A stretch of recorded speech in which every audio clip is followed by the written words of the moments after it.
নমস্কার, আমি শ্রী পার্থ। আমার ইউটিউব চ্যানেলে প্রত্যেককে স্বাগত জানাই।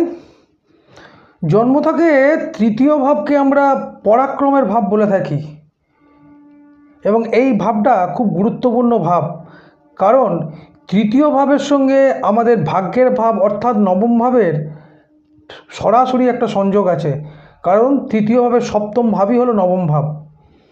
তো তৃতীয় ভাবে যখন আমাদের বসে থাকা গ্রহের দশা বা অন্তর্দশা চলবে, তখন কোন গ্রহ বসে থাকলে কী ধরনের কর্ম আমরা করলে আমাদের ভাগ্য আমাদের সহায়তা করবে, সেই বিষয়ে আজ দু একটা কথা আমি বলছি।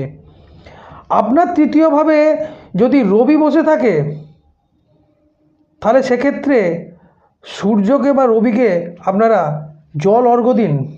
যদি চন্দ্র থাকে, তাহলে কাজে বেরোবার আগে এক গ্লাস জল আপনারা পান করে কাজে বেরোন। শুক্র থাকলে দই খেয়ে আপনারা কাজে বেরোন। শনি এবং রাহু যদি তৃতীয়ভাবে অবস্থান থাকে, তাহলে কাজে যাওয়ার আগে আপনারা একটু ধূপ খেয়ে তারপরে কাজে যান।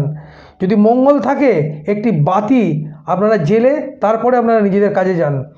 আর কেতু থাকলে মঙ্গলের মতনই একই রূপ, আপনারা একটা বাতি জেলে তারপরে আপনারা নিজেদের কাজে যান।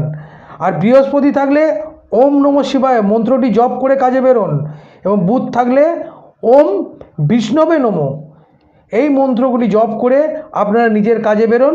দেখবেন কর্মক্ষেত্রে আপনারা ভীষণভাবে উন্নতি করবেন এবং ভাগ্য আপনাদের সবসময় সহায়তা থাকবে। সুস্থ থাকুন, ভালো থাকুন।